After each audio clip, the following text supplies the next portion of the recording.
आज बिहार की बात करेंगे हम लोग प्रशांत किशोर की। देखिए, प्रशांत किशोर को जिस प्रकार से बिहार में बहुत हल्के में लिया गया सर्वे में और कहा गया कि प्रशांत किशोर 2.7 वोट प्रतिशत जो है वो ला पाएंगे, उससे ज्यादा वो नहीं ला पाएंगे। लेकिन हकीकत का कुछ और है। आपको याद होगा दिल्ली का चुनाव, जब पहली बार केजरीवाल दिल्ली में चुनाव लड़े थे तो उस समय भाजपा की लहर चल रही थी और लोग कह रहे थे कि इस बार बहुत दिनों के बाद 15 साल की शीला सरकार खत्म होने के बाद भाजपा की सरकार बनेगी। कहानी थोड़ा सा बता दे रहा हूँ क्योंकि उस समय वहां पे मैं मौजूद था और उस चुनाव को कवर भी कर रहा था।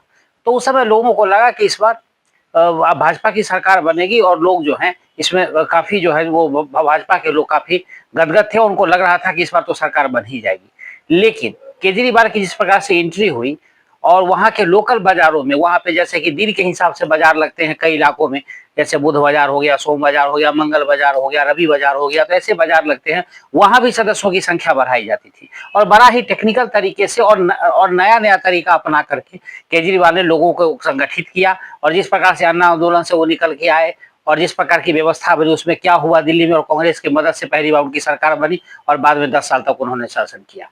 खैर, प्रशांत किशोर कमोबेश इसी तरीके को अपना रहे हैं और उनका जिस प्रकार से लोग उनके साथ जुड़ रहे हैं और जिस प्रकार से लोगों की संख्या बढ़ रही है या उनके कार्यक्रम में भीड़ होना शुरू हो गया है, उससे ये साफ जाहिर हो रहा है कि वो प्रभावित करेंगे। मैं कई कार्यक्रम में उपचुनाव की चर्चा किया हूं जहां पर उन्होंने आरजेडी को डैमेज किया था। 4 ही जगह पे उपचुनाव हुए थे बिहार में, लेकिन चारों जगह पर जो आरजेडी की हार हुई उसके मुख्य कारण बने प्रशांत किशोर। तो अब आप देख सकते हैं कि क्या जनस्वराज पार्टी इस बार बिहार में कुछ ना कुछ गुल खिलाएगी। ऐसा हो सकता है कि जो मैं बार बार बात कर रहा हूँ थर्ड फ्रंट को लेकर के, कि जिस प्रकार से पप्पू यादव मन बना रहे हैं, और ओवैसी को तो पहले तेजस्वी ने ना कह दिया था, लेकिन फिर से मतलब सामने बात नहीं करके सूत्रों का ये कहना है कि दोनों में गुपचुप मीटिंग फिर से शुरू हो गई है। अगर ओवैसी महागठबंधन में एंट्री करते हैं तो कांग्रेस महागठबंधन छोड़ेगी, उसमें वहां परेशानी हो जाएगी। क्योंकि वो आपको मैं पहले भी बता चुका हूं कि मुस्लिम वोट के लिए जो मारामारी होगी और कांग्रेस नहीं चाहती है कि उसके मुस्लिम वोट बैंक को डेंट लगे। आरजेडी गलती कर सकती है क्योंकि उसका भी वही समीकरण वहां कहीं ना कहीं डैमेज होगा अगर ओवैसी उनके साथ आते हैं। तो आरजेडी को लगता होगा कि यहाँ पर मुझे फायदा हो रहा है, लेकिन घाटा उसको भी उठाना पड़ेगा। तो इस प्रकार से अगर देखिए कि कांग्रेस बाहर निकल जाती है तो सीधा रुख करेगी प्रशांत किशोर के साथ का, क्योंकि प्रशांत किशोर चाहते ही है कि कोई एक बड़ा दल कहीं ना कहीं से निकले और उसको साथ लिया जाए। इसी के इंतजार में वो है। अगर वो अगर प्रशांत किशोर की आप बात करें तो जिस प्रकार से प्रशांत किशोर की उनकी तैयारी है या जिस प्रकार से वो उनका दौरा चल रहा है, ऐसे तो पिछले 3 सालों से वो बिहार में जमीनी नेता के रूप में काम कर रहे हैं। सब जगह का दौरा करना उनकी, अगर जनस्वराज की आप पीली गाड़ियां अगर ढूंढेंगे तो बिहार के हर कोने में आपको मिल जाएगा। कहीं ऐसा नहीं है जहां नहीं मिलेगी उनकी गाड़ियां। और उनके लोग अभी भी सदस्यता के लिए निकलते हैं, हर एक चौक चौराहे पर जाकर के, गांव गांव जाकर के सदस्यता बढ़ाते हैं।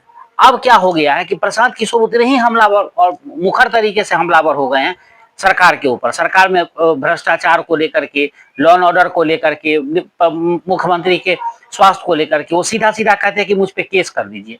अगर मुख्यमंत्री मानसिक रूप से बीमार नहीं है, उनकी जांच कराया जाए, अगर ये बात सही नहीं होती है तो मुझ पर केस कर दिया जाए। कल भी उन्होंने बोला और कहा कि मुख्यमंत्री बीमार है। उनको जब ये नहीं पता चलता है कि राष्ट्रगान हो रहा है कि कव्वाली चल रहा है, इसका पता नहीं चलता, वो भारत के प्रधानमंत्री भाषण दे रहे हो, प्रधानमंत्री का नाम भूल जाते हो, तो उसे मानसिक बीमार नहीं कहेंगे तो क्या कहेंगे। तो इन तमाम चीजों को अगर आप देखें तो प्रशांत किशोर हर किसी पर, लालू यादव के बारे में भी उन्होंने कहा, लालू यादव के बारे में कहा कि लालू यादव जब से लॉ एंड ऑर्डर की बात करते हैं और क्राइम की बात करने लगे हैं तो ये उससे ये साबित होता है कि जंगल का शेर जो है शाकाहारी होने की बात कर रहा है। तो आप समझ सकते हैं कि लालू यादव पर कितना तीखा प्रहार है उनका। और लालू यादव पर जो कई पत्रकारों ने अभी जो थोड़ा सा सॉफ्ट कॉर्नर लिया है, जो पुराने पत्रकार है, जो जंगल राज के जमाने में देखा है जो कुछ भी, और उनका जो इंटरव्यू आया है कई सोशल मीडिया पे, और एक पत्रकार ने बुक भी लिखा, उस पर भी उनकी चर्चा हुई। तो उन्होंने कहा कि ये सब मैनेज करने की कोशिश की जा रही है, डैमेज कंट्रोल करने की कोशिश है। इन तमाम चीजों को आप देखेंगे तो आरजेडी भी अपने पूरे हथकंडे अपना रही है, महागठबंधन का कोशिश है कि इस बार सरकार बना ली जाए, लेकिन प्रशांत किशोर इतनी आसानी से छोड़ने वाले नहीं है। चिराग पासवान पर उन्होंने कह दिया, चिराग पासवान मेरे दोस्त हैं, लेकिन उनको मुंह माया त्याग करके अगर बिहार की धरती पर काम करना है, बिहार उनको बुला रहा है तो उनको बिहार आना चाहिए, बिहार में काम करना चाहिए। केंद्र में मंत्री भी रहेंगे और बिहार भी बुला रहा है, ऐसा नहीं होगा। देखिए मुझे कि मैं सब कुछ छोड़ छाड़ करके, सारा काम छोड़ के बिहार में बैठा हुआ, पिछले 4 साल से कहीं नहीं जा रहा। और कोई कह दे कि 3 साल से मैं बिहार से बाहर कहीं काम किया हूँ तो मुझ पे मानहानि का बात, कैसे बड़ा मानहानि क्या होगा। ऐसे तमाम दावे प्रशांत किशोर कर रहे हैं। और सबसे बड़ी बात है कि जनसभा में भीड़ उमड़ना और लोगों का समर्थन मिलना। पहले जो पटना की रैली फ्लॉप होने की बात सब लोगों ने कह दी थी, उतनी फ्लॉप रैली थी भी नहीं। हाँ, प्रशांत किशोर की उम्मीदों पर वो रैली खड़ी नहीं उतरी कि जैसा वो चाहते थे कि भीड़ हो, और उन्हें आरोप भी लगाए थे कि सरकार इसमें शामिल है, तंत्र की पूरी व्यवस्था है कि हमारे लोगों को रोक दिया गया, ट्रैफिक के जरिए हो या अन्य किसी रूट डाइवर्ट करके हो। ये तमाम चीजों को भी लोगों ने देखा और लोगों को कहीं ना कहीं सहानुभूति हुई कि उभरता हुआ नेता जो बिहार की बात कर रहा है, शिक्षा की बात कर रहा है, बेरोजगारी की बात कर रहा है, पलायन की बात कर रहा है, इन तमाम चीजों को लेकर के लोग में लगता था कि ये प्रशांत किशोर कुछ करेंगे। और जिस प्रकार से वो अपनी व्यवस्था बना रहे हैं और जिस प्रकार से बिहार में उनकी स्थिति बन रही है, वो इतना आसानी से, अब सर्वे में क्यों ऐसा हो रहा है वो तो पता नहीं चल पा रहा, लेकिन ये बातें जरूर है कि जो उनके सभा में भीड़ हो रही है या जिस प्रकार का समाज के तरफ से उनको रिस्पॉन्स मिल रहा है या बिहार जिस मूड में है इस बार, उसमें कुछ ना कुछ नई खबर तो जरूर बनेगी।